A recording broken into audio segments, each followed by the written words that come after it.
Welcome to the Nurture Nerds Epic Podcast. Come join us and get cuddly, get gaming, get nerdy, and get nurtured. Welcome. Welcome, yeah. So hey, nice Crystal, will you introduce yourself today? Hi, I'm Crystal. You want to go first? Sorry. No, it's all good. I'm Crystal here from Pittsburgh. Excited to be here with the nerds. Very excited. Very pumped to be back with Mary. Mary, how are you doing today? Hey, I'm good. I'm in Salt Lake. It was raining a little earlier, which is lovely. I love the rain.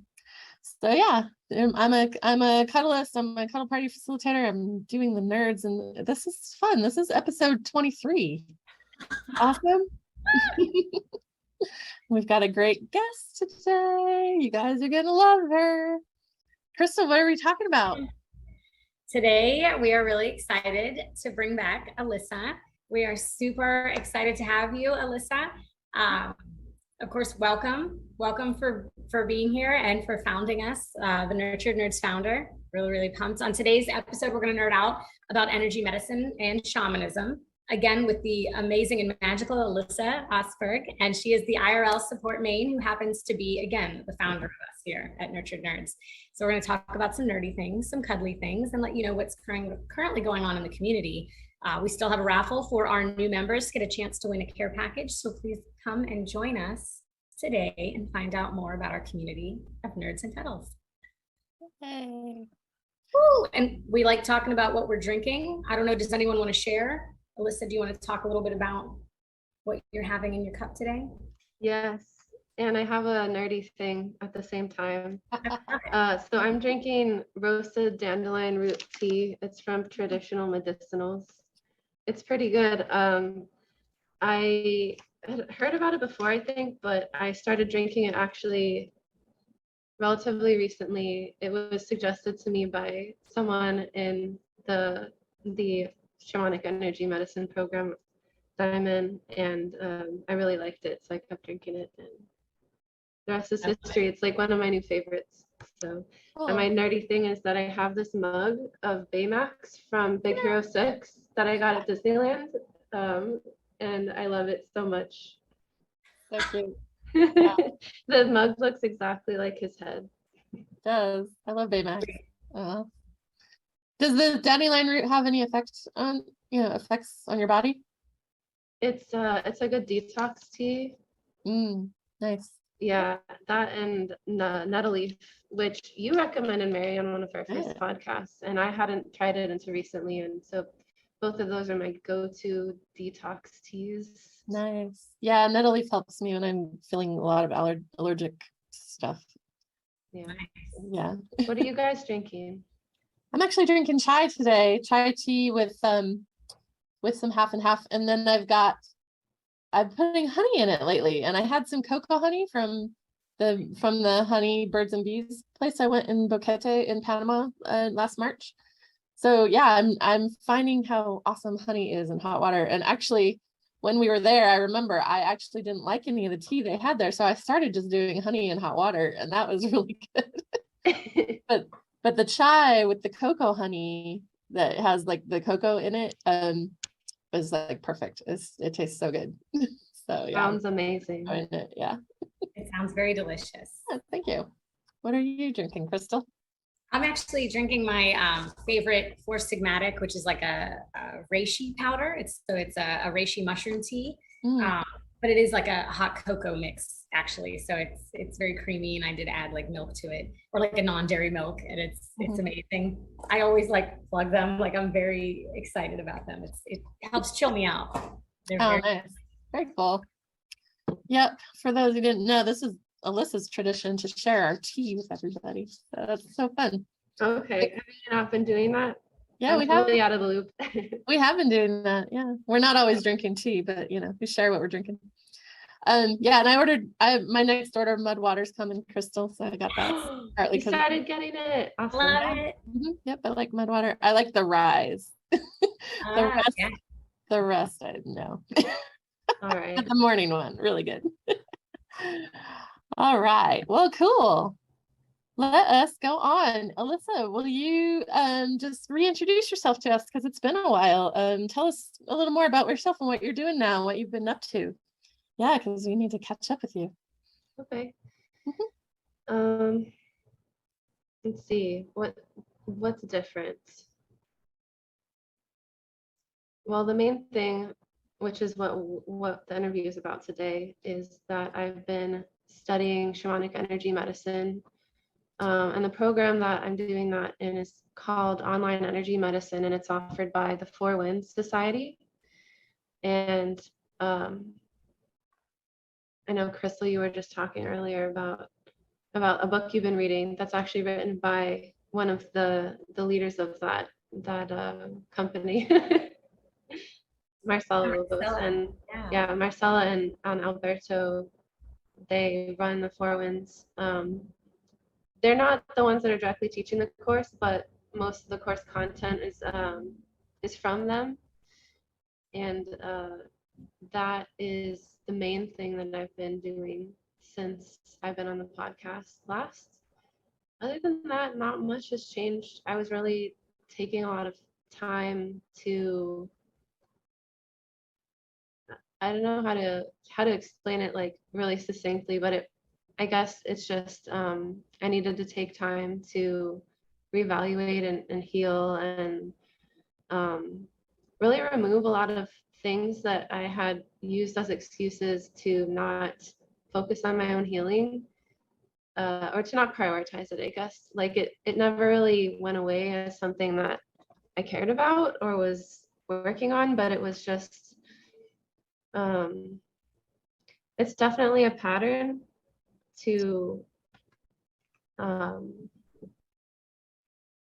for me anyway, it's definitely a pattern to find other things and kind of use this excuse of like, oh, I should be farther along than I am.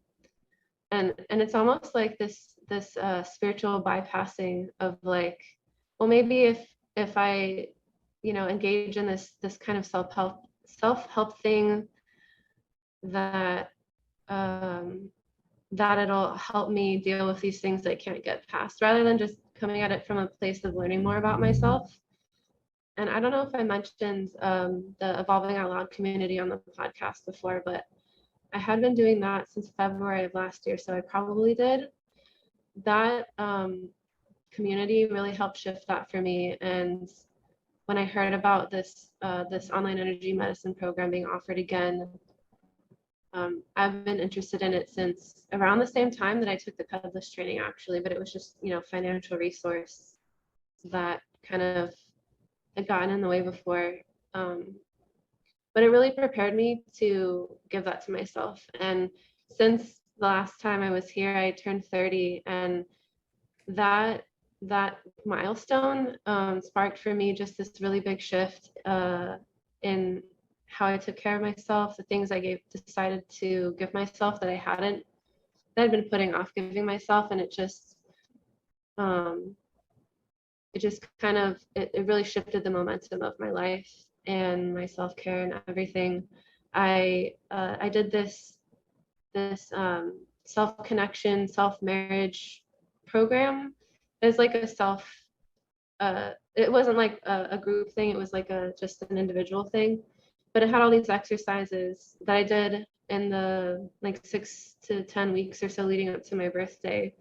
And I wrote vows and I had a ceremony and everything, and it was just really healing and really really beautiful, making this commitment that I'm not putting off prioritizing these things anymore, these things that I felt called to, because like I'd found cuddlists, well, not found cuddlists, but I had started engaging cuddlists around the same time that I had wanted to take this path with shamanic energy medicine. And it was almost kind of like I went one way instead of the other, because just because of all these other excuses or these other circumstances. And so it was just this sort of like, oh, it's finally time to answer that call. And that's where I've been at, what I've been engaging with. Okay. It's really good to hear that you've been taking good care of yourself. Yeah. One of the exercises I always recommend for people is like write a love letter to yourself. Like, we're gonna be together the rest of our lives. I'm gonna take care of you. That was definitely along the lines of those exercises in that self-marriage, self-connection program. That's awesome. Yeah. Great Yeah, work. I was like exploring all these aspects of yourself and how you relate to yourself, and it was really cool. Really good to hear that you're doing such good things. Yeah. Yeah, Alyssa, thank you so much for sharing. I think, it sounds, again, what I'm hearing is that you really are called to this medicine, and that you have been, called to multiple medicines and feeling pulled in different directions, but that you finally made the time for yourself, and finally made the time for really nurturing that path. Can you tell us, just for the listeners that are not as savvy on energy medicine and shamanism, can you give us some kind of overview of what they mean to you, and maybe some of the differences between any variations of them, anything that you're aware of? Yeah. Where to start? I mean, there's so much I could say about it. So I guess what really called me most to it was that it very much requires you to focus on your own healing first. That it's through the steps that you're taking in your own healing that you transform your wounds into sources of power and healing.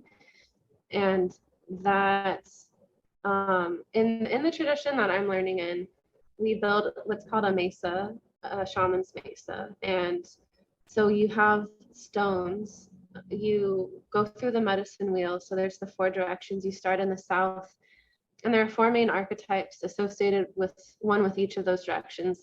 The serpent in the south, and that's very much about like shedding who you were, shedding your old patterns and beliefs. And then you moved on to the west, and that's the jaguar, and that's what needs to die. So they're kind of similar, but serpent's much more like literal, like the world of the physical, and like looking at things as they actually are, and jaguar is more the realm of like the mind and the emotions and feelings, and it's very much like the realm of life and death and stepping beyond death. And a practice that we learn there is called the little death, which is basically like you separate your energy body from your physical body, and kind of learn that distinction, and prepare yourself to not fear death, and not be, you reset your fight or flight, and you're very like renewed in that way of like how you relate to life and death. And then in the north, that's the hummingbird, and that's like finding stillness in motion and taking the epic hero's journey. And like, hummingbirds, like they migrate really far every year, and logically you would think that it wouldn't work, and that's kind of like what it's like stepping into your epic hero journey, whatever that looks like for you, that you take this leap of faith. And the north is also where you really connect with the lineage, which is all the medicine men and women that have come before you, and your ancestors, and you draw on their wisdom and power, and you consult with them, and you feel them around you supporting you, and you really start stepping into just this community, like spiritually, that you're supported. And you also deal with the things that have been passed down to you from your ancestors. Maybe it's like physical illnesses, or it's like emotional things, or like dynamics, or like just kind of, they're called generational curses. And we talked about that on a previous podcast, this like idea of generational trauma, and like just healing that, stepping beyond that, but also at the same time honoring the gifts and the lessons and the love that you received from where you came from, in a genetic sense, but then also where you came from when you're connecting to this lineage, who've kept various wisdom, in the past that's been passed on. And then the east, that is where we just stepped into, and like that's the last direction. And today is actually kind of significant in that way. We've finished initiating our last stones in our mesa, so we're all full mesa carriers now. And that's, you know, eagle, and the eagle kind of rises above and sees everything from a higher perspective, but is also able to like hone in on whatever needs to be addressed, and has that eagle eye that can focus. And so there's this kind of like rising above and having the higher perspective, but also being able to see clearly at any level that's needed, and you know, fly wing to wing with the Great Spirit. That's kind of a phrase that's used in prayers. We have these prayers that we use to open sacred space, and we call on those archetypes, and that's a phrase that's used in the East. And so it's just this very like, it's very connected to archetypes in the sense of like, archetype is a term coined by Carl Jung, which is like old types, and it's these concepts or these aspects of the universe, or the powers of existence, the powers of, you know, God, if you want to look at it that way, that you are kind of, you're mindful in your life and you're calling in certain aspects. So like, these are the ways I want to be resourced and supported, or these are the things I want to embody.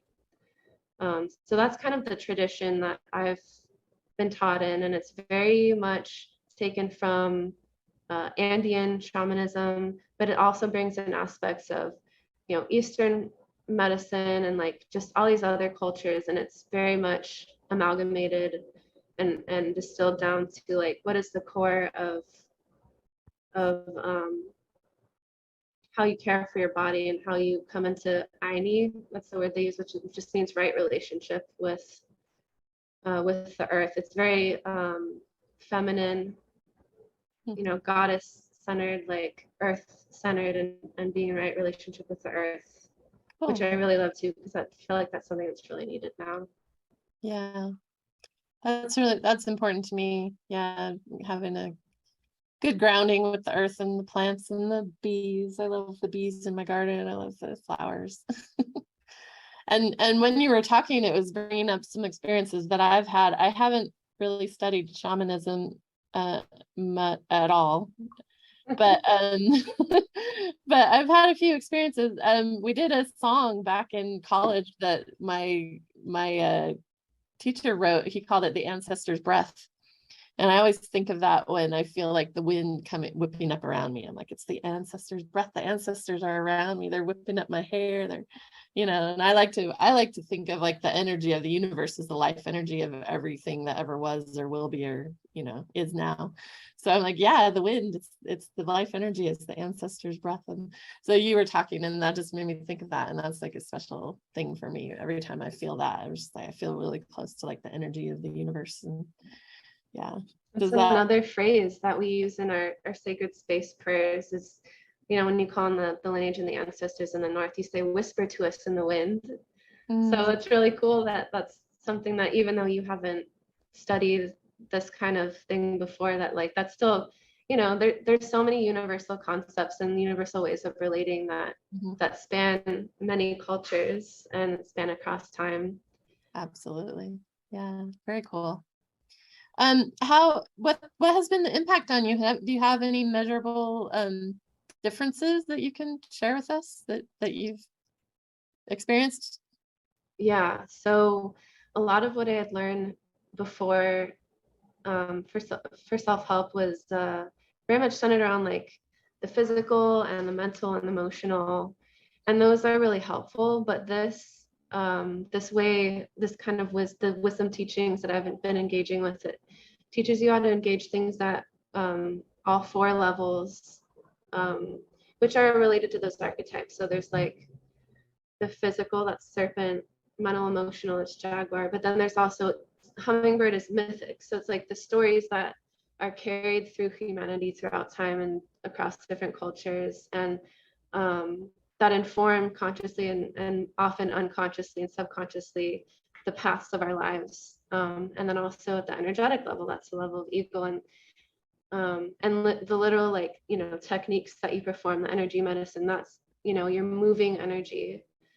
So that's the energetic level. But then you do things like ceremony, and ceremony actually is very, very powerful evolutionarily. Like there are certain things, like if you do them with intention, like a certain intention, and you have a ritual that you perform certain steps, and you're like, this symbolizes that, and this symbolizes that. It really engages you more fully, it engages your body and your mind and your soul and all these levels at once. And it feels much more impactful, that like there's bigger shifts that can happen in a shorter time versus just focusing on your diet and your nutrition or your exercise, or like counseling or therapy. Like it is very holistic in that way. Well, yeah, holistic is the word I was thinking of while you're Yeah. talking. Like, yeah, and I always think anything that you're doing to improve yourself should consider your whole self, Yeah. Yeah, and your mesa is your altar. So it literally represents pieces of you and pieces of your healing journey, wounds that you've transformed into sources of power and healing. Like the stones become medicine stones, and you use them in ceremony, in sessions, in healing sessions. And that's a part of like daily practices, is you'll open your mesa and you'll feed it. So you make what's called Florida water or spirit water. You use alcohol to distill essences of various plants, and you use your breath. The breath is really important in energy medicine, at least the tradition I'm learning it in, that like that's a big part of moving energy. And so you feed it with your prayers, and you can feed it with song, or literally like you could put food in there, like nourishing it in all these different ways and just engaging yourself every day. It really is like this deep mindfulness practice that goes beyond ordinary meditation, or at least meditation as I had known it before. And that's been really cool and fun, because it's very much like intuitive, and it's like what calls to you, and it's like an art. Yeah, and I think something, I don't know if you're religious, Alyssa, but I know a lot of human being nature, we need ritual, and that's what calls a lot of people to religious communities, because we have the ritual there. So having this ritual with your mesa every day, I think, is a great way to be more individual and more mindful with ritual. That I love it. So, yeah. And you work with, I mentioned before, your energy body. There's this idea of like your aura, your energy body, and in what I've been learning, the practices I've been learning, it's very chakra centered.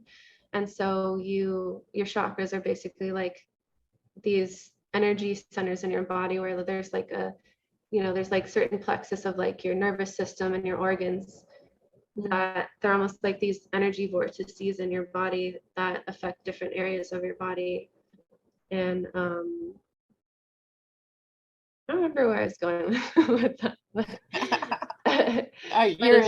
you're addressing those every day, right? When you're working with your yeah, that's great.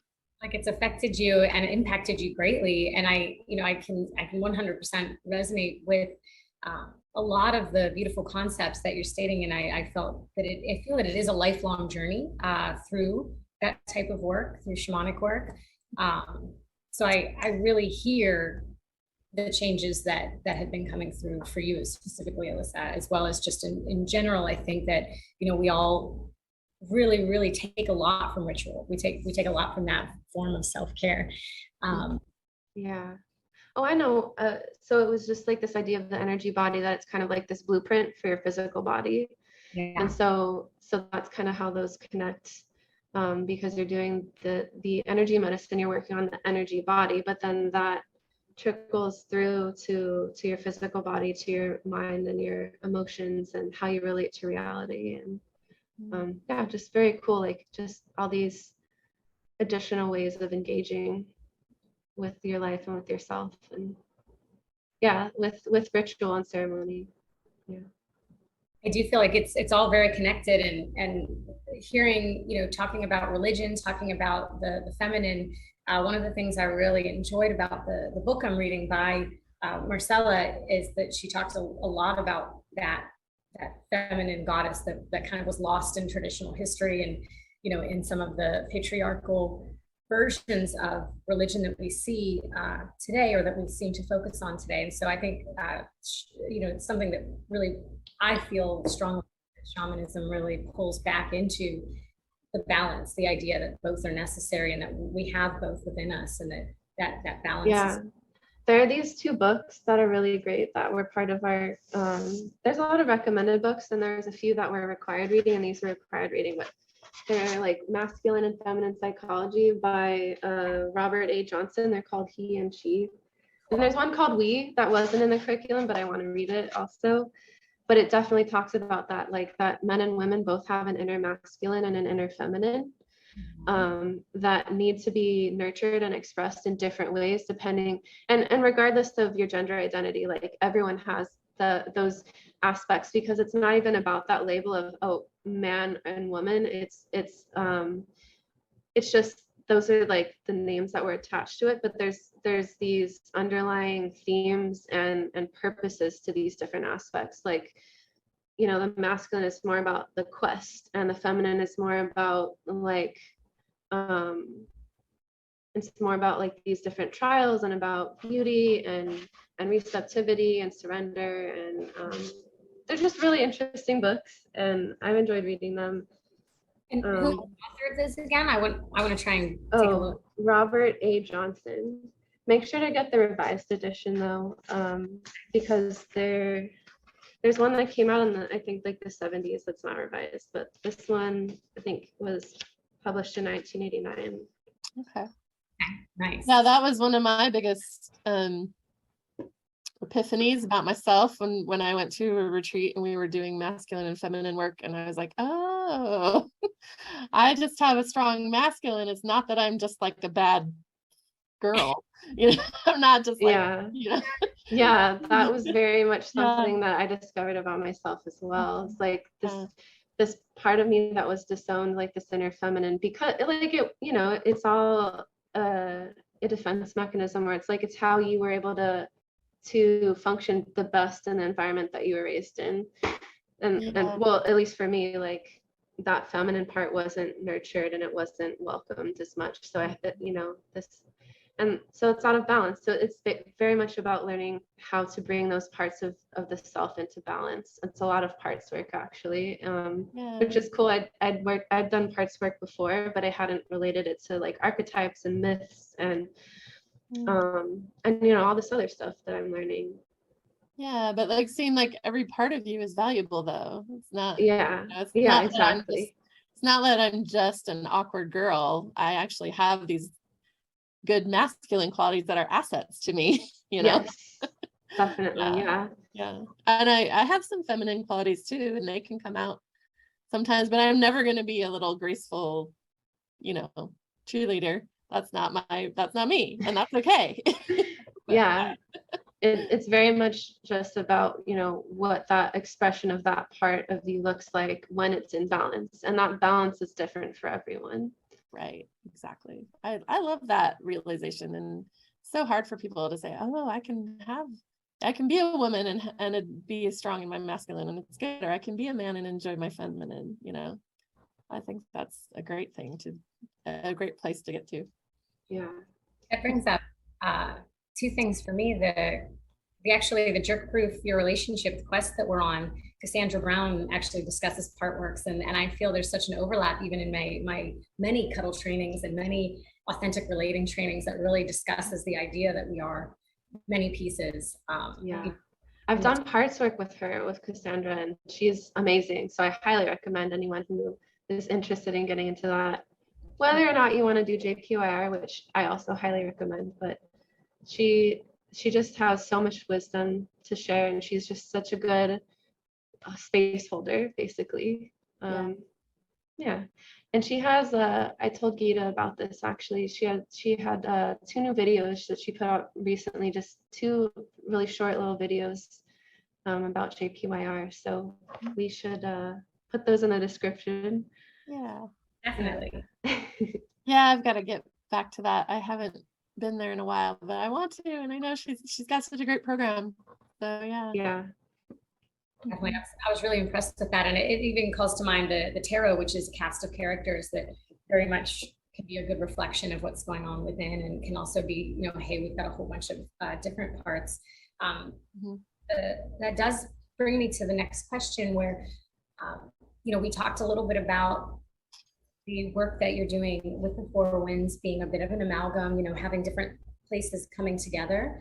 You know, can you touch on particular cultures or different avenues that have influenced either your experience or within that realm of the Four Winds? So that could include, you know, Eastern religions, that could include cultural perspectives either that you have or that you've gotten from that work to kind of bring it together.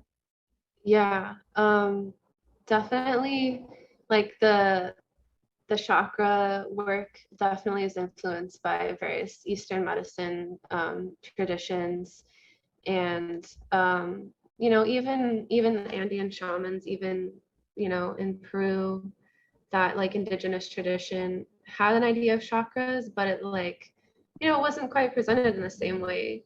And so it was really cool that because Alberto, the founder of the Four Winds, he's a medical anthropologist, so he had gone around the world studying all these different cultures, and so he was able to have this kind of broader perspective of how can this all come together, because he was sort of tasked, you know, as he took up shamanic training eventually, that he was tasked with bringing these teachings into the Western world and into the rest of the world in a way that, like, everyone can kind of make it their own, but also that there's a certain way of connecting these different things to where they can synergize with each other.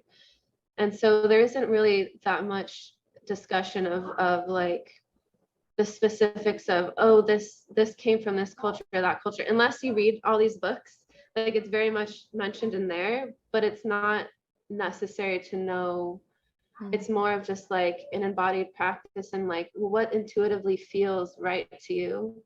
And I haven't come across anything so far that I'm like, oh, that doesn't really fit, because he's done this for so many decades that he's kind of gone through this trial and error of like, how does this stuff synergize and not. And yeah, I know that in this next module, we're going to start working with the I Ching. I don't really know that much about it, but I know that it's a very useful text.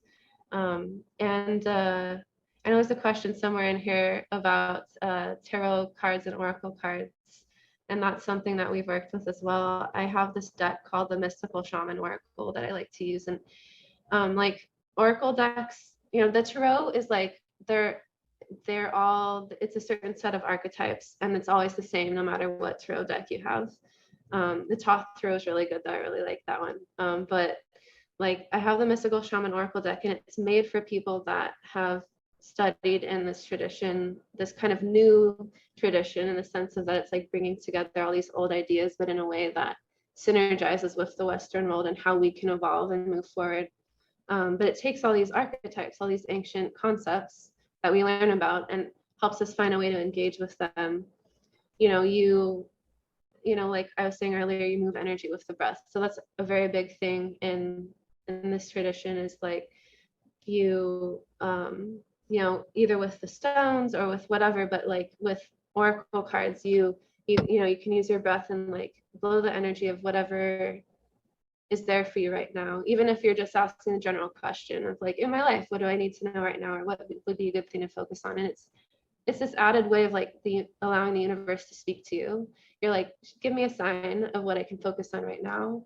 And you shuffle the deck however suits you. I like to do the messy shuffle, where you put them all on the table and you like move them around with your hands, and like whatever one jumps out, that's your card.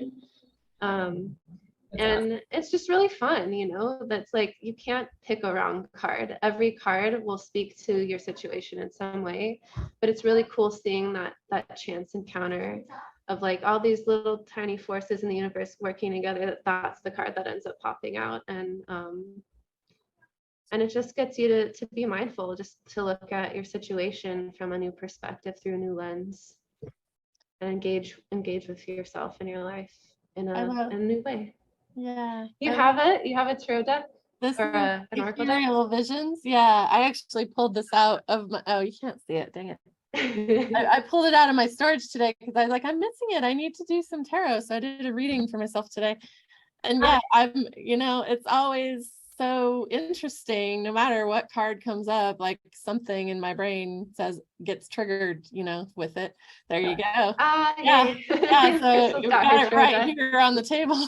Yeah. It's just fun, like it's not, at least for me, it's very much not something that you need to take too seriously, but it's something that gets you out of your normal way of thinking. Yeah, I like to use it as like it's a trigger for my brain to say, oh yeah, that thing. And it reminds you of the important things. Yeah, my niece, she's like, oh, is it magic? I'm like, no, it's cardboard. But it's a trigger for your mind. You're the magic. That's right. The magic is here. Yeah. Exactly. And it's a way to get you to engage with the magic of what you are. Yeah. Yeah, that's awesome. Yeah, this is a good tool, a really nice physical tool that I like to use. And he just says spiritual D&D. Yes. Yeah. Love this deck. But anyway, what other kind of physical tools do you like to use, like crystals and stones, and how do they work for you? What do they mean for you? Okay, so I'm gonna turn off my background and show you my mesa and like all my little tools and things. Yay. Yeah, okay. Let's see if I can do this quickly. Okay, there we go. My webcam. God, I opened it and I opened Sacred Space before we met. And so this is my mesa. And I normally don't have this out, but this is my ceremonial dagger. And this is used for cord cutting. So there's these energetic cords, like anything that it's usually other people, but like anything that you form any kind of emotional relationship with, that forms an energetic cord. And you cut it away, and the idea is that the unconditional love is the thing that can't be cut, but everything else falls away, and anything that doesn't serve you. And then this is an extraction crystal. So this is quartz, and it's a Vogel cut crystal. So the idea behind that is there are certain energies that can get stuck, and they can't be removed in as simple of a fashion because you have more of an attachment to them. And so you're basically giving those energies a cathedral of light, somewhere that's really, it's really tempting for them to want to go in there because it's so beautiful, so they won't be as attached to your body anymore. They'll like want to go into this cathedral of light, and then you can release it to the four directions. That's like whatever the element that it came from, it'll get released to that, and that energy will essentially get mulched. And I mean, that's what you do with all dense energy that you remove, you release it back to the elements from which it came, and it gets mulched and recycled in the circle of life of the universe. These are called chumpi stones, and I use them as chakra markers. So they're carved to have a different number of points. This one has 1, and it goes all the way up to 7. So there's 7 bodily chakras. And we actually learned that there's 2 others. So there's one that is slightly above your head called the Viracocha, and that's basically where your soul resides, the part of you that exists between lifetimes. And you open it over yourself and also over your client, and it's kind of like an extra sacred space cocoon of light. And then there's one above that, which is basically, so your Viracocha, the 8th chakra, is where spirit lives in you, and your 9th chakra is where you live in spirit, where you reside in spirit. So it's like the infinite source that feeds the rest of your energy body. So those aren't in here in the 7, but these are the 7 bodily chakras, and they're really helpful for remote work. You use them as markers for the person's chakras that you're working with, and you connect it energetically with them. And then you can work directly with their chakras by working with the stones that represent those chakras. My rattle, it has a frog.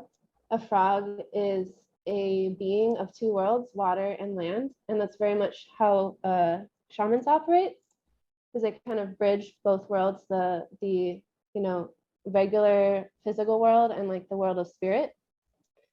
And this is very much for inducing like an altered state of mind. So you have like the rhythm and the sound, and like that can help your brain help your body kind of engage on a different level. This is a pendulum, and it's made out of black tourmaline.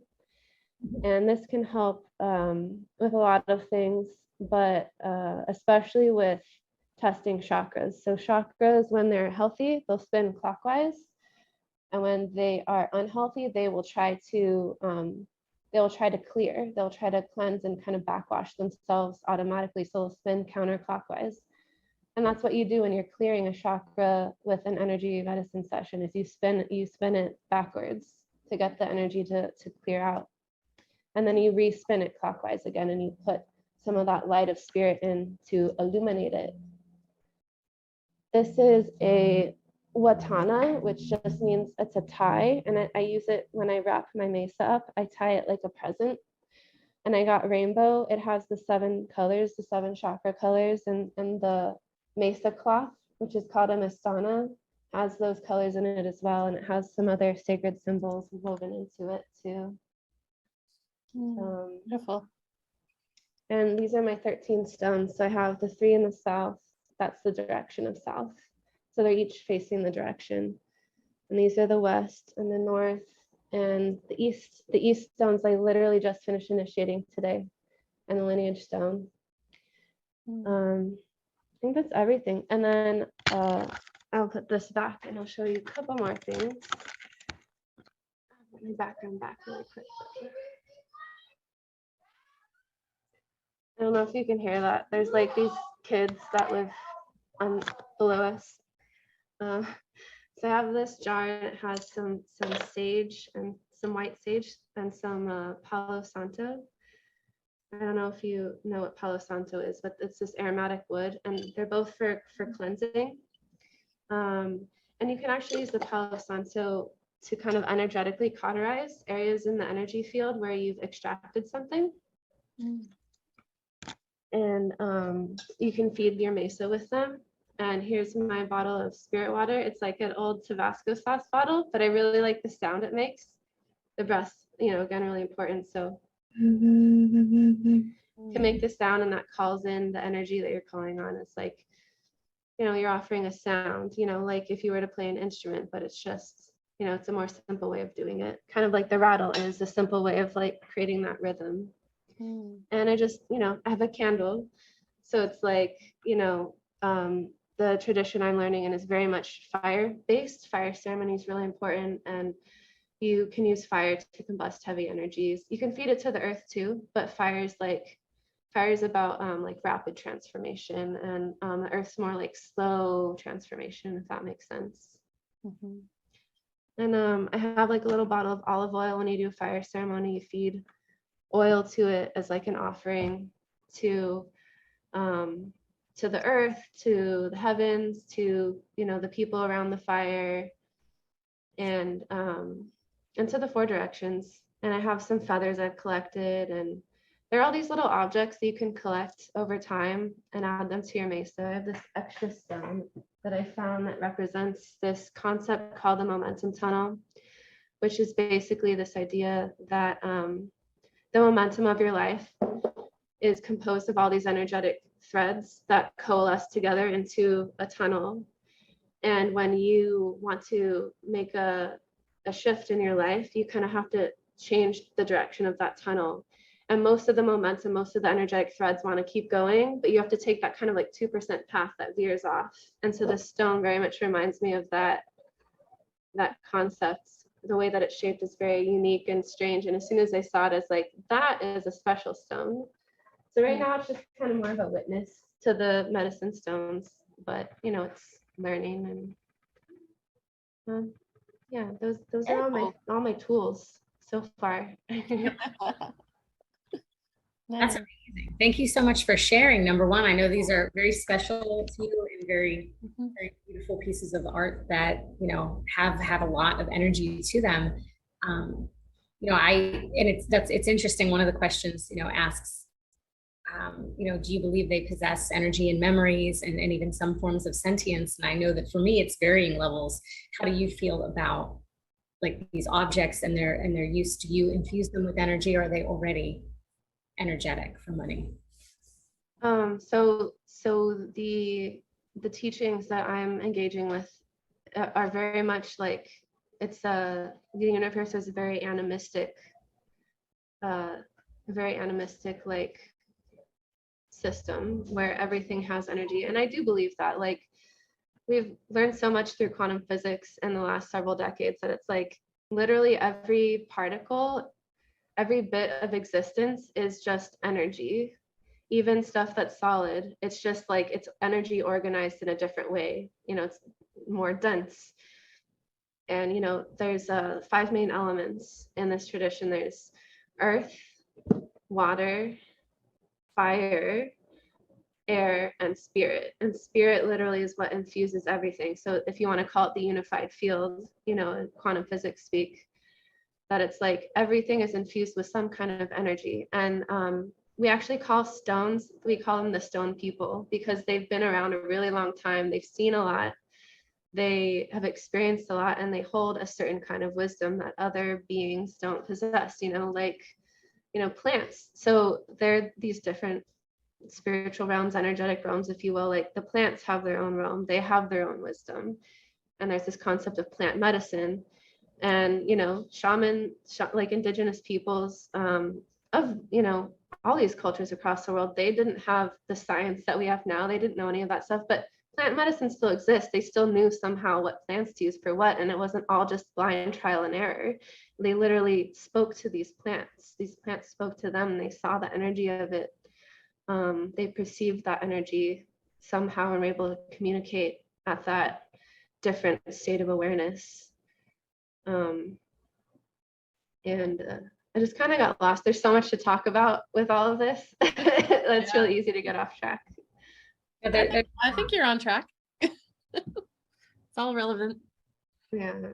I love the intersection of the quantum physics with the shamanism. And again, I feel like that's been very much my life is intersecting all these paths, cuddling with any of the work or the psychedelic work I've done, or any of the martial art work I've done, any of the religious studies that I've done. I feel like they've all overlapped so beautifully and really helped, I don't know, kind of weave who I am. Yeah.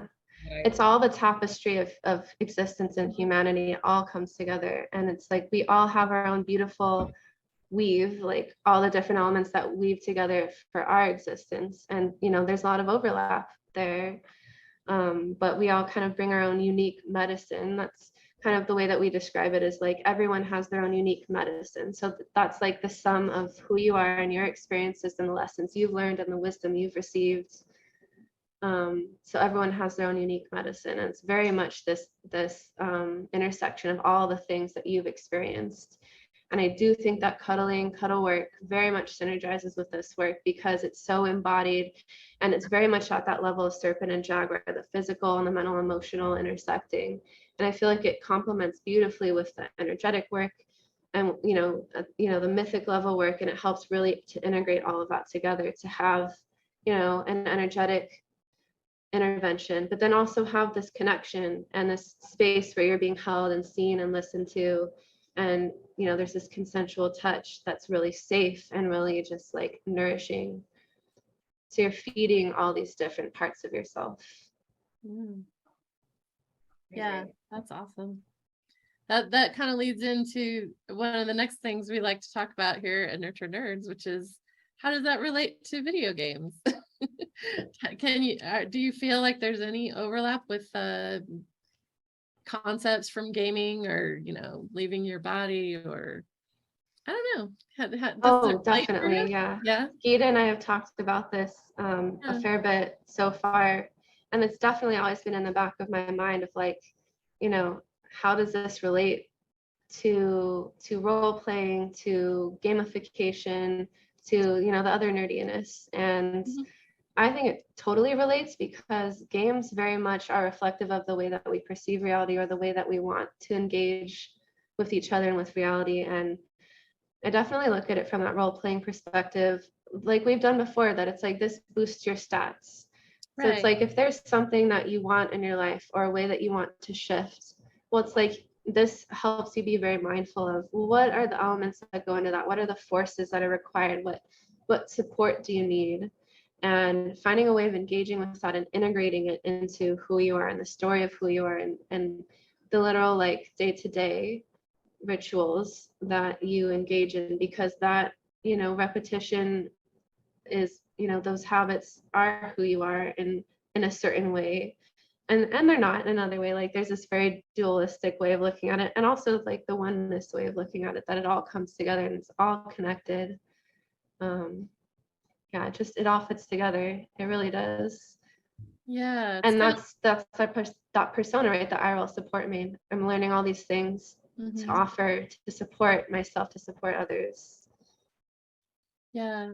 I mean, I know it's not the same, but the archetypes are kind of reminding me of like the roles we take on in games. You know, if you're the healer or you're the magician, or, you know. Yeah, or they're even, you know, like the NPCs, or like the environment of the game, or like the mechanics of the game, or you know, what are your abilities, or what are like the spells or the potions or the you know, I don't even know, there's just so many ways of describing it. Or even like the UI, the user interface of the game, and like how you interact with it, like all of that can be archetypified. Yeah. And you know, that's why, at least, you know, in my teachings I've been engaging with, like you're very intentional. You call in the different directions, you call in the different archetypes and the different forces very intentionally. That's like, these are the elements I want to work with today. This is how I want to engage with my life today. Right now I want my life to be sacred, and sacred derives from the same root word as secret. It's like there's this kind of secret you're keeping from yourself in a way that you're like engaging at these different levels, and not, I mean, you can engage with everything all at once, but it's like it's very like we have this way of like organizing reality around us so that the mind can understand it. Yeah. And that's where the archetypes come in, and all those different aspects. Yes. It's really beautiful. I think that you know, in my journey, I certainly resonate with leveling up and gamifying it, as well as connecting the dots. That kind of makes not only sense to me, but I think it's helped me level up in my life and continue to grow. I know, you know, there are sacred spaces that we create within the shamanistic ceremonial world. Would you say that, how would you say dreams are connected to that? Or what would you say in that studying, you know, specifically with the four winds, and in general, when we're looking at shamanism, you know, how are dreams defined, and are they like that sacred ceremonial space? Yeah, so there's this different way that you're engaging with yourself and with the world of spirit when you're dreaming, when you're unconscious, that, you know, there's these certain things that fall away, but there's this kind of goal of, you know, that you're always dreaming the world into being. You know, you recognize that, and so you want to do it consciously. You want to be dreaming even when you're awake. You know, we're so used to dreaming only when we're asleep, but it's like, you know, if you recognize that you're always dreaming the world into being, that, you know, because sleep is very sacred in that way, that you're very vulnerable, but like when you're engaging these other aspects, or these other realms, I guess, if you want to describe it that way, you know, you do have to step into that, like declaring with your intention that this space is sacred, this space is special somehow, that like it's safe and it's empowered and it's infused with the, you know, the magic, or the like the energy of these different things that you're calling in with your intention. And so yeah, like lucid dreaming is definitely something I know Gita's been really interested in, and it's not something I've explored that much, but it's definitely an aspect that's in there. And it's coming. I know in the very end of the course, I have a month left in my course. So we haven't quite gotten to that part yet, but There's a lot of it's definitely in there. Yeah, there's a lot of messages you can receive. Like I've definitely asked for dreams before, and you can engage with those if you remember them. I have really vivid dreams, but then, you know, it'll be hard to remember them when I'm awake. But if you're able to set that intention and ask for that assistance, then, you know, you will get messages somehow in whatever way you will be able to receive them. So maybe that's in a dream. Maybe it'll just be like that still small voice in your head that kind of, or a sign you see in the world, and you are able to interpret the message in that unique way that you perceive. And that's really what the oracle cards are about too. Is it's like you're literally asking for a sign. You're asking for these symbols to show you the messages, you know, of whatever lessons you need to receive right now. But so it's either your subconscious comes up with them, like in a dream, or you work with a pre-established set of symbols, you know. And there's these kind of universal symbols, but there's also ones that you can decide for yourself what the symbols mean. Thank you. Yeah, thank you. In your teachings, do they talk about how you can, I'm trying to think how to say this. How do we help people in the world who think that this stuff is just woo-woo and it's way out there and it's just crazy? How do we help people like that say, you know, it's just a different way of looking at things, using some tools that maybe you're not familiar with? Do you have any insight there? Yeah, definitely. So what has been really great about what I've been learning, how Alberto presents it, is that he does bring in a lot of the science and a lot of like the psychology, because he has a degree in psychology and in like and in neurology. Like he was literally studying the human brain, and he has a lot of stories that he repeats. And one of the things he'll repeat is, it's like, oh, I realized I was looking out of the wrong end of the microscope, because he was working in a lab, and it's like he realized, oh, I need to like look bigger on a big, like a macroscopic instead of microscopic, getting smaller and smaller.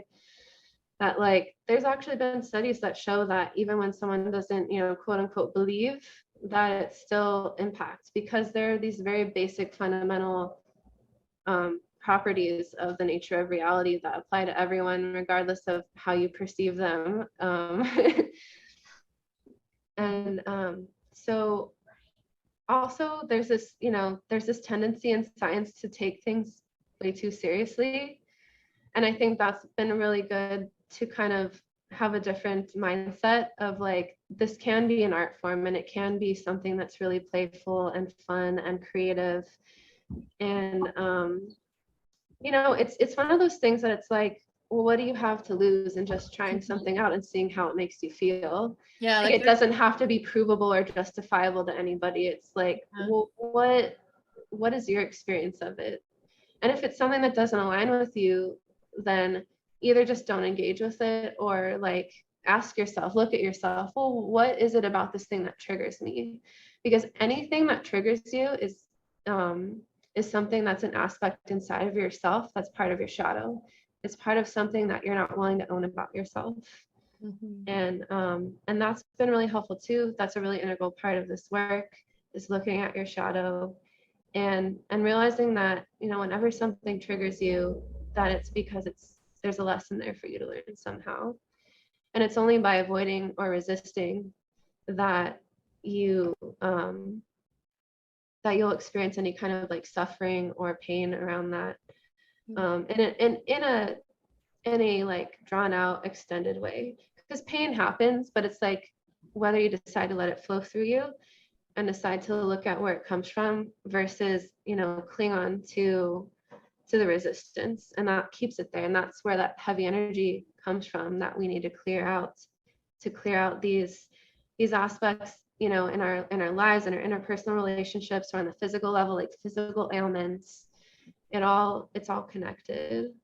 And just the more I learn, the more I see that connection. And so I guess, you know, it's just there's not really anything to lose in just trying something. Yeah. You might lose some time, but you might gain a life-altering experience.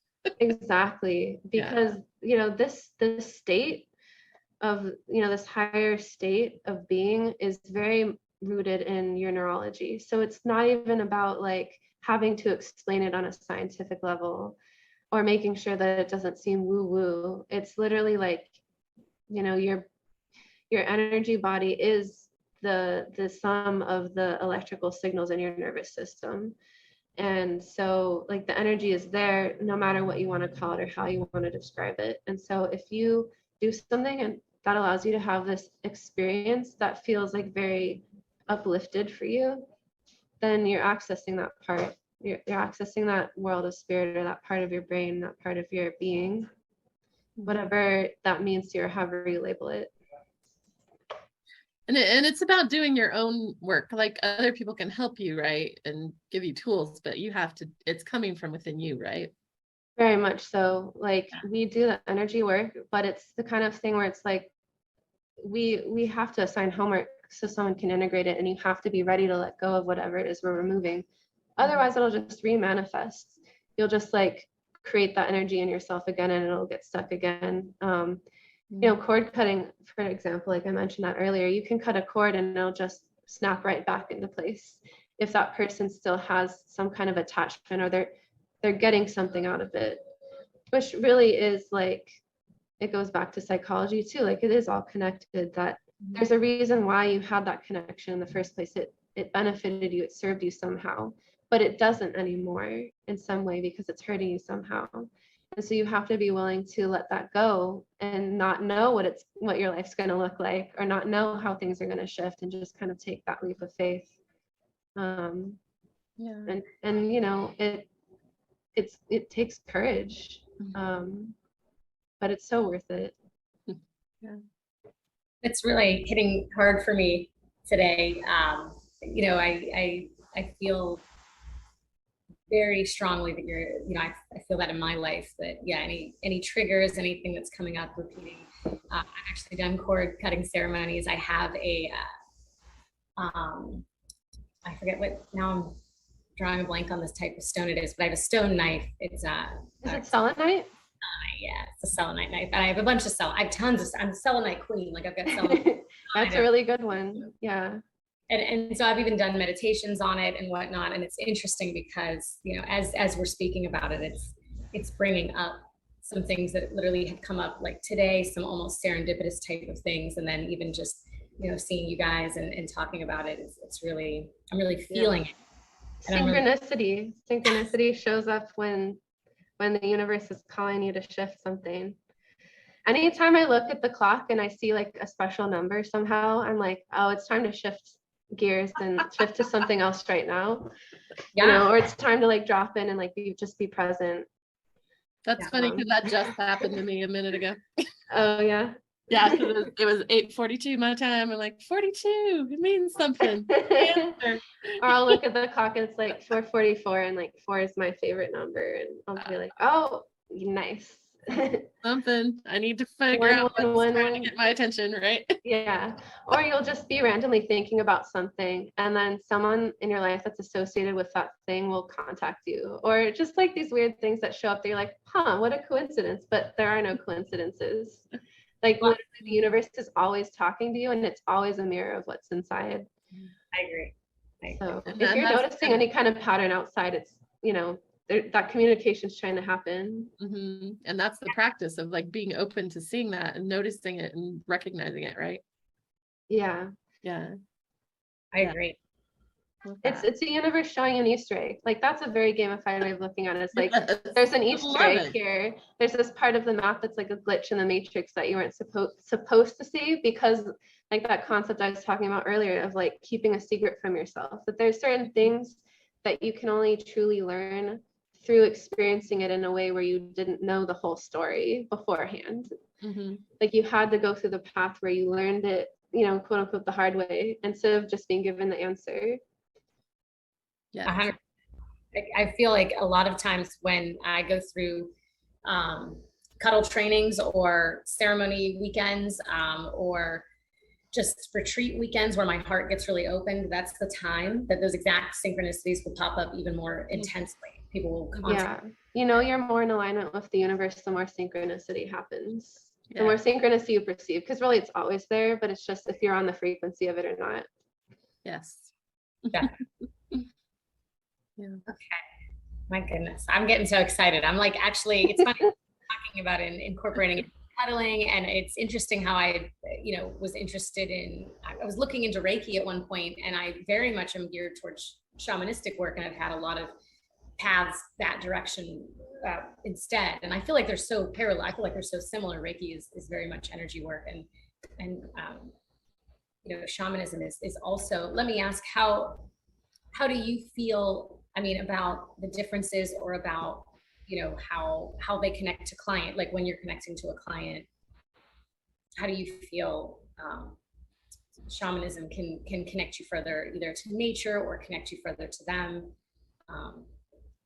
Well, it's very nature centric what I'm learning, and and a big part of that is that focus on the feminine and the earth as this feminine force, and then the heavens is the masculine, and they balance each other out. And we even do this daily practice called fire breathing, and you send an energetic connection down your spine into the earth, and then up your spine into the heavens, and you like pull in the energy of both into your body in this kind of yin yang balance. And I don't remember what the question was anymore. What was it? What we talked Reiki? Yeah. What was the question? I don't know that much about Reiki, but just like the question how it connects you with your clients, and and how it kind of, I'm trying to, and how like cuddling can be connected with it. I guess I'm trying to think about those together in a practice. Yeah, well, it's anything that reminds you of your divine nature, and nature really does do that, like connecting with the earth, connecting with, because we can get very like separated. There's like this very egoic thing of like, ego is very dualistic and very like separation minded. It's this concept called differentiation. So just like, this is very at the top of my mind right now with how we just initiated our East medicine stones today, or we finished it. That there are these, we made, there's this tool called sand painting, which is you take elements of nature and you configure it in a way that symbolically represents what you're wanting to shift in your life. So we made 4, one for each direction. And there are these 4 stages of relating. There's identification, differentiation, integration, and transcendence.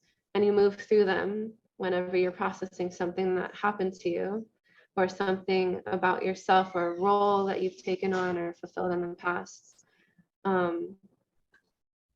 And it's just like, like I said, you bring in that element of nature, because that reminds you that there's this connection between you and all that is. And we call the plants and the animals, all these aspects, we call them all our relations, quote unquote, because, like I was saying earlier, like this animistic view, we're all connected. And so you can't, at least in my experience, you can't be in nature and not be reminded of the divinity that's within yourself, because it literally mirrors it back to you.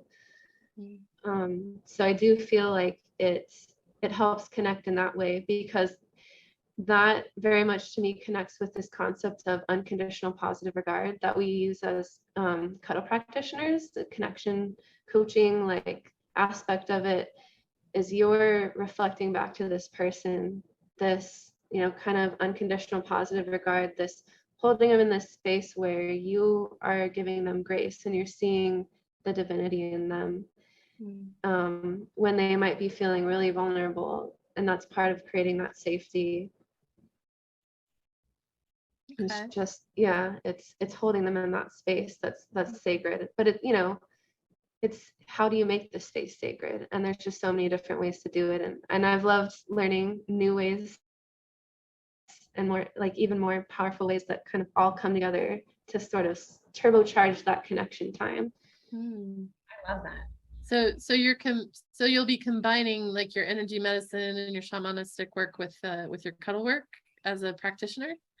Yeah, I do. And you know, that's why I wanted to pursue it.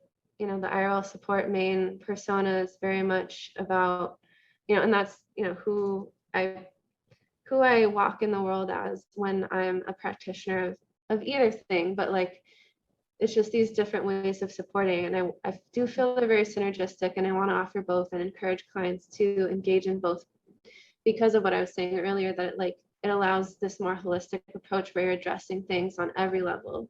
So it's not just, and I'm not going to force anyone to do anything, but it's just, you know, my experience, my recommendation, my medicine, the way that I am of service is, you know, sharing the wisdom I've received and what's benefited me. Right. That, you know, here's everything I have to offer to support you, and I can help you engage with whatever you want support in, and support you in all these different levels. Yeah, I call it having all the tools in my toolbox for whatever my client might need or want. Yeah. I think we have a special guest though that maybe has experienced your a session with you. Can our special guest come in and maybe tell us a little bit about your experience? We've got Deep Cuddle with us today. Hi, Deep Cuddle. Hi there. Oh, we can't hear you. Are you muted? Hi there. There you are. Hi. Good to be here. Yeah, thanks for being with us. So you've had a session with Alyssa, right? Yes, I've had a few sessions before, and last one was a combination of cuddle work and shamanistic energy medicine work. That's awesome. What was your experience? Just being very cared for and comforted and guided. Alyssa is an extremely great guide, very knowledgeable, very talented at soothing and relaxing people. And that was already just in her cuddle work. So this last session, we started with the energy work, and it was very interesting because I consider myself, for lack of a better phrase, New Age adjacent, if that makes sense. So I'm not really an adherent to anything, but I like to explore. I like to keep an open mind. I took a lot of, or a handful of anthropology classes in college, so this was an interesting thing to explore. And I'm always looking for, you know, deeper meaning, a way to connect with our higher selves and our higher destiny, and just reaching a space or a level that's beyond this body. And I enjoy being my body, definitely having a good cuddle. And that's always the case with Alyssa sessions. And this was a different flavor to that. It was still very relaxing, and I would say very thought-provoking, very reframing my perception, on just connecting me with nature on this concept of ceremony. That's awesome. Would you recommend that other people who maybe aren't into shamanism or energy work try something like this? Oh, totally. It's all about keeping an open mind. And if you don't venture beyond your own yard, you're not going to see other people's yards. You're not going to be able to see different ways of doing things. And if nothing else, it's just an extremely relaxing experience. That's awesome. Does anybody else have a question for Deep Cuddle?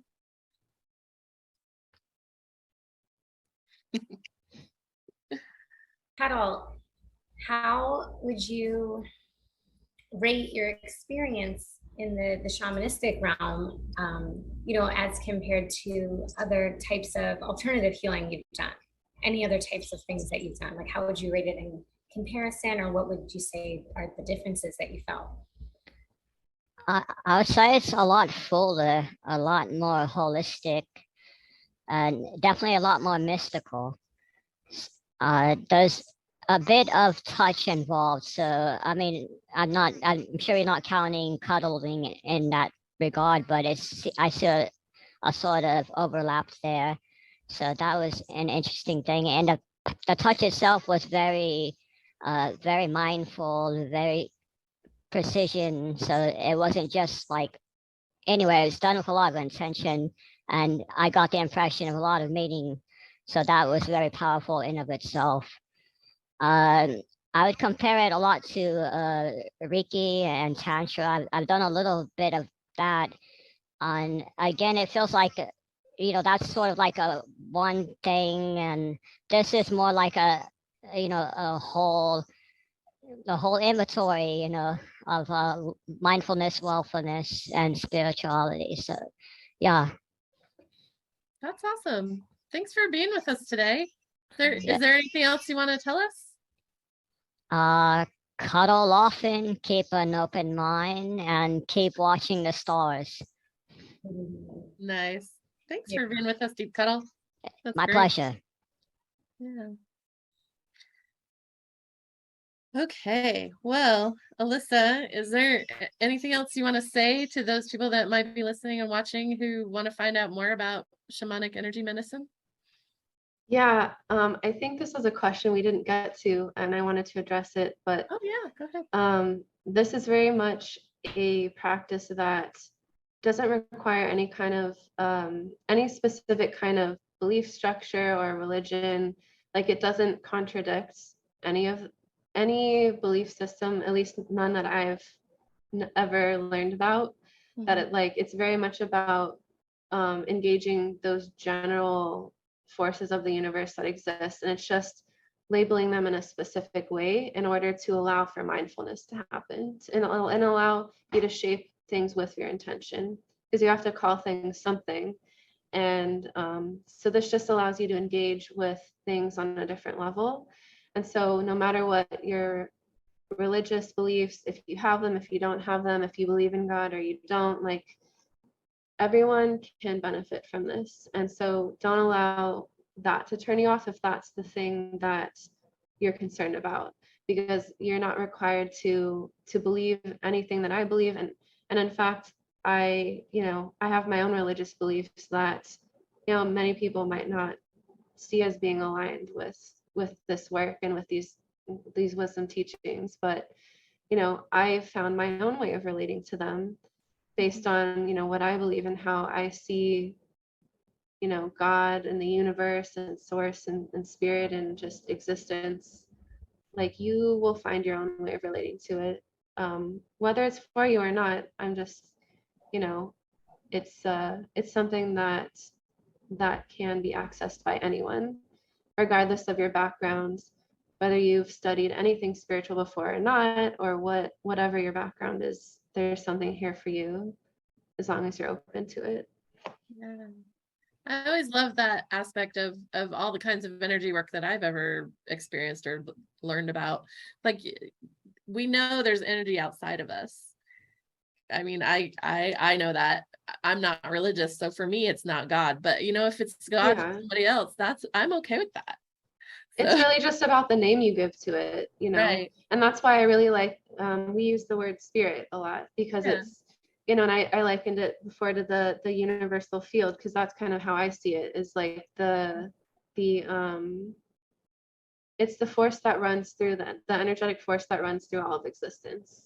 Yeah. And I kind of just see it that way. Some people like to call it angels or not angels. Yeah. And I just see the universe as like, all of existence is God. It's God learning more about themselves, or it's spirit or source learning more about itself, expressing itself in all these varied ways. It's like a work of art and a work of love. One of my favorite things, one of my favorite quotes is actually from my best friend. She once said to me, what if God split himself into a million pieces and just, was trying to get perspective, all the different perspectives.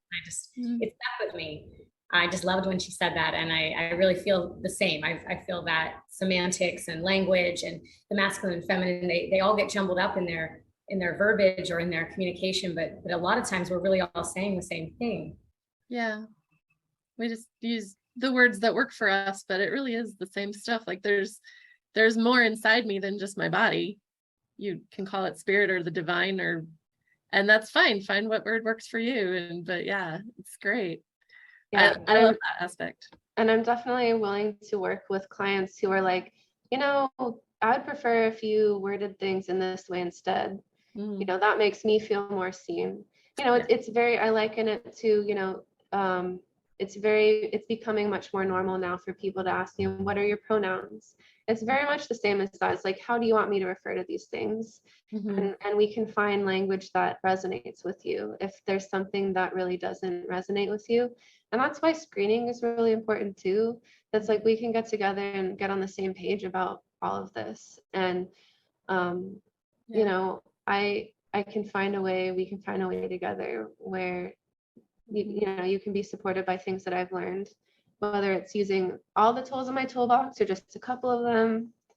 And it's a fun co-creation. It really is. Yeah, I like that.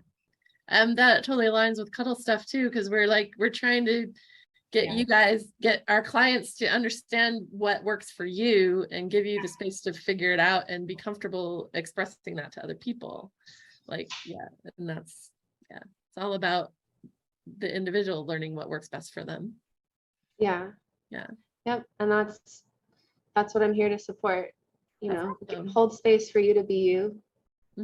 And help you know yourself fully. And that's really the point of clearing out the dense energy, or the things that we do with cuddling is like getting those things out of the way that don't serve you, that aren't you, so that you get to shine through more fully and you get to experience more of yourself. Beautiful. There's our clip for the for the advertisement, for the trailer for this one. We didn't even touch on spirit animals. Alyssa or Mary, do you have a spirit animal to share? Yeah, Raven. I have this necklace. I've talked about it on a past podcast. I love it. Yeah, and that's part of the archetypes that are in this deck. This creator, her name's Colette Baron Reed. She's created a bunch of decks. But there's another deck called Power Animals too. Yeah. So it's like just power animals. But in the Mystical Shaman Oracle deck, there are a bunch of animal cards. So I'll hold this up. Nice. Mystical Shaman Oracle deck. And I did write it down. Perfect. Cool. I love that. And you can actually engage with that deck on her website without buying it. But the only thing is reversed cards are a thing in that deck. And you can't get it only shows them to you upright, and it doesn't show you the special message for when you have a reversed card on the website. But if you just want to get a feel for the deck and like the art, which is really good, it's really cool. And if you buy the deck, which is really inexpensive, I think it's like $20 and maybe $25, and it has 64 cards and it has its own little workbook and stuff. That's really good.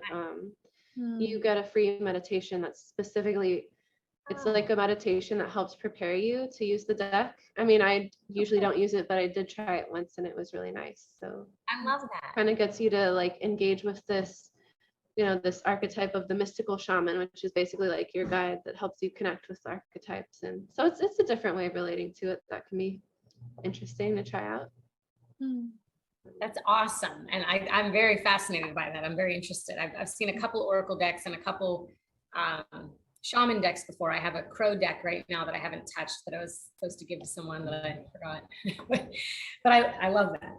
And she has this this online course called Oracle, I think it's called Oracle Cards 101. Okay.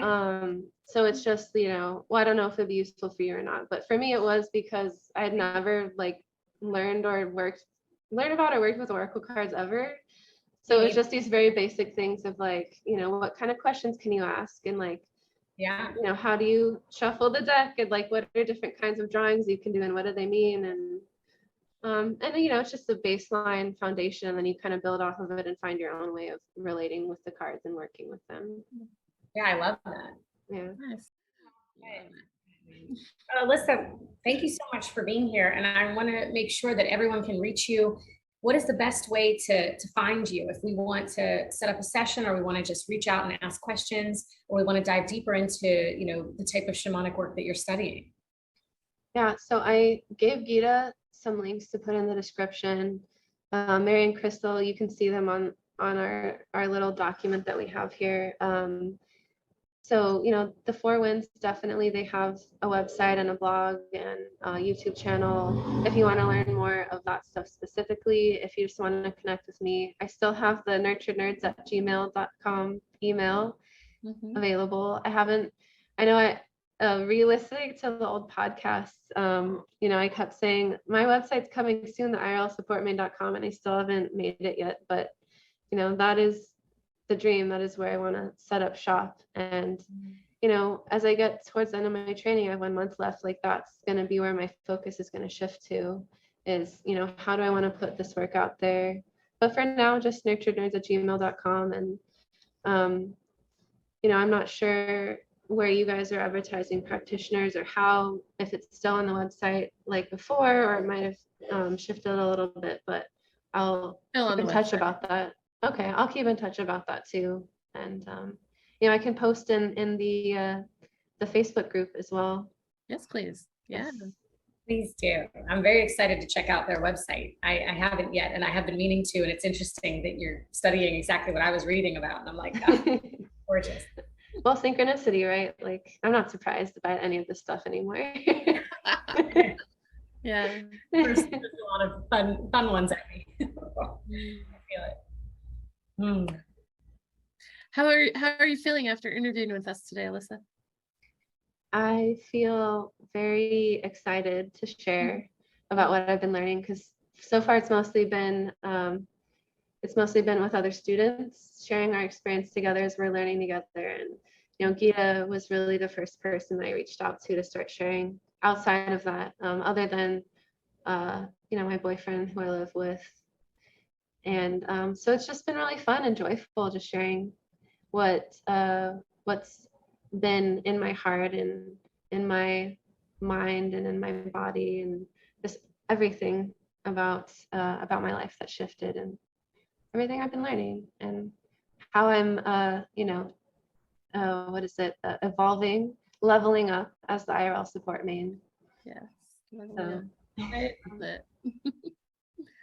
Well, speaking for myself, I feel really honored that you shared with us today. So thank you so much. Yeah, thank you for having me. I really appreciate you letting me share with you. And yeah, I can talk about this forever. So I'm open to sharing more, and just let me know if I can bring any of this to a future panel, or just, some kind of event. Maybe a nerd break can be kind of an AMA at some point. And I do want to start streaming. So I've been looking into like the Twitch account settings, so see how I can do that. And I don't know if Crystal has streamed any games yet or not. But I have an account, so I'm ready. Yeah. I set up an account and I did nothing. So okay. Yeah. We're getting there though. I watch streamers. I just don't stream myself yet, but I want to. One step at a time. Yep. Yep. Our producer is saying we should play Pitfall together in a stream. Awesome. That'd be so fun. I say yeah. I kept falling in the pit. Need more practice. Well, cool.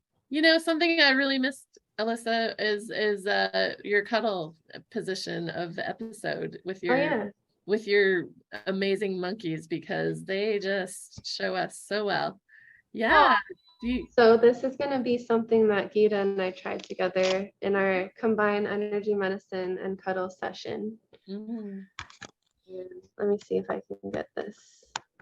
I love it. I love those cute monkeys. They're just I'm going to turn the background off though. Yeah, I was going to say you might need to turn off your background. All right. So this is called recumbent bicycle or lawn chair.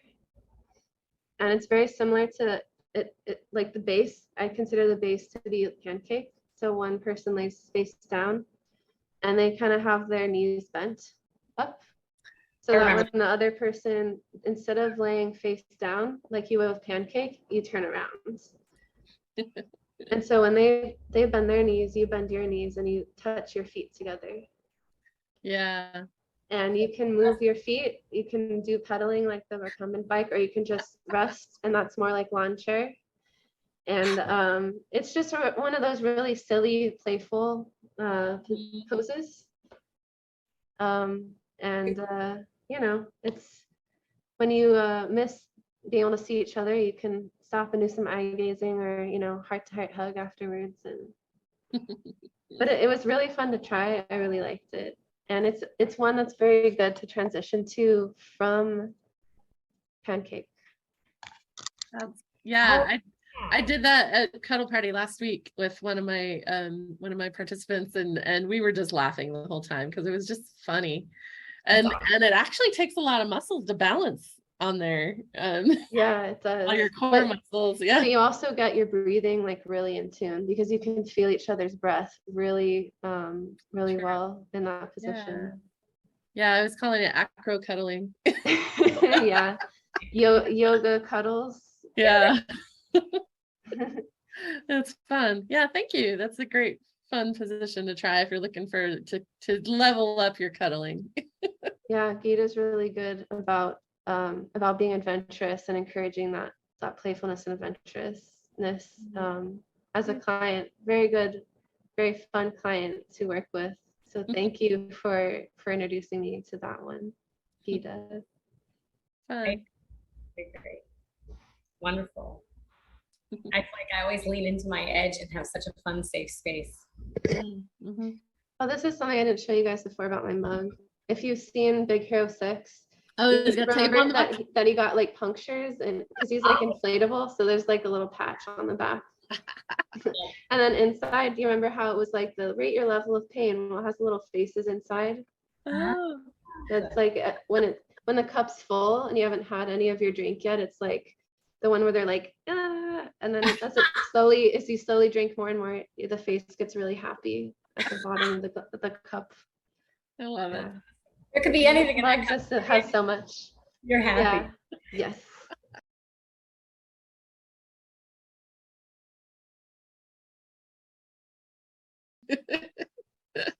That was fun, actually. I enjoyed that. I thought it worked really well. I noticed you got a black cat behind you too, Crystal, and I have my cat here. Turn this off. Yeah. He's right here. Oh, little angels. I love it. What are your kitties' names? So this one is Sunny. The other one's not out here, so I can't show you, but his name is Simon. Simon. I love it. So Sunny is my boy and Simon is Paul's cat, and they're best friends.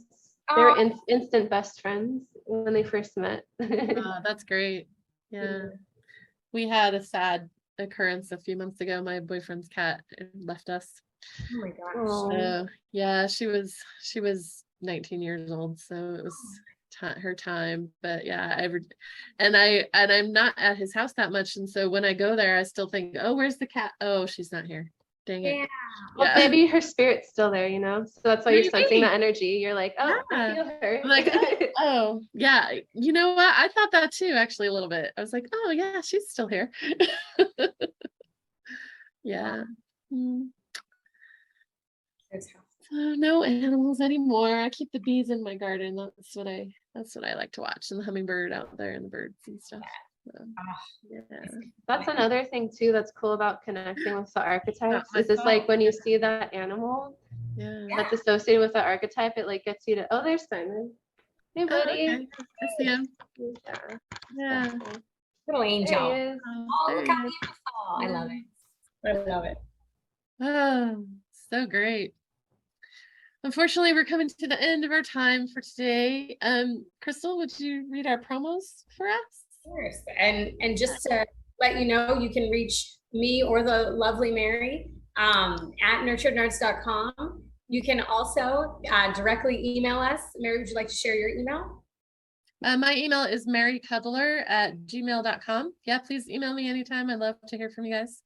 Love it. Any other info you want to share? Any phone number, any website, anything else? That's my website too, marycuddler.com. So yeah, if you want to see the stuff I offer, it's a little out of date. I'm going to be working on my website soon, but I do have a lot of stuff out there, including how to get my book if you want it, The Art of Authenticity. So yeah, order it from me. That's better, even though it is on Amazon, but get it directly from me. It's easier. I love it. Very awesome. Thank you so much for sharing. Yeah, thanks, Crystal. Yeah, How about you? Where do we find you? You can reach me at crystaltherapy.cc@gmail.com. I do have a Facebook, Crystal's Cuddle Therapy. I do have an Instagram, Cuddle Pittsburgh. We also have a Nurtured Nerds Instagram. And we also have that magical website, nurturednerds.com. We have a Facebook group, a special group for Nurtured Nerds. So it's facebook.com/Nurtured Nerds. We've got the Discord server and Twitch stream coming soon. We are working on it.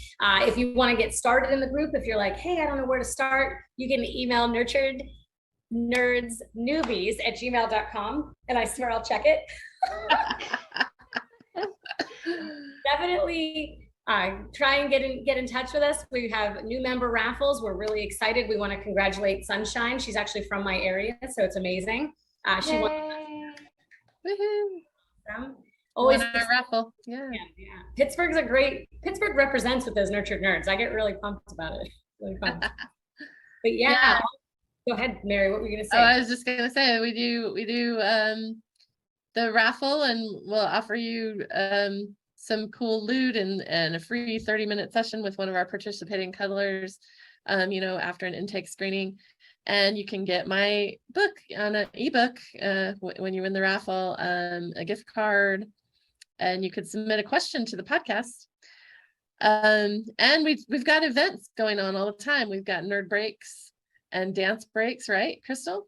Breaks. Yeah, we actually had our first today. I'm like, oh my God, I'm so excited. I was really grateful to just show up and support. It was awesome. Yeah, just come and move your body however feels good to you. Yeah, even just for a couple minutes. We just do them short, keep them short and sweet. Susan was wonderful enough to lead us in that. So I'm really grateful. Yeah. And you can find out about those events when you join the Facebook group or the meetup group, right? Definitely. Yeah. Okay. Yeah. So cool. We've got our raid still going on. Jerk Proof Your Relationship. Cassandra really wants to work with you and figure out what works for both of you. So yeah, contact her. She'd love to hear from you. Let's see what else. How are we feeling? Yeah, how are we feeling today? I'm feeling very nurtured. I'm feeling nurtured. Alyssa? Yeah, I'm feeling nurtured. Feeling nurtured. Well, cool. Are we ready for self hugs? I think we're ready. Should we invite you to put your arms out? Give yourself a hug. Since we can't be there with you right now. We're sharing the energy of these hugs with each other and with anyone listening. That's right. I always love watching people do that because like Crystal and Alyssa, you both have like the biggest smiles on your face. It's just so awesome to see. Energy hugs. That's right. He just says energy hugs. That's what it is. That's right. Well, thank you. See you guys next time, I hope. Okay. I'm grateful to have you. Bye. Bye. Cut. I don't have the thing, but I'll just do my arms. Perfect. You guys did it in unison too. It was amazing. Like that. We did actually. We can never say get nurtured in unison, but we could do that in unison. We actually got that at the same moment.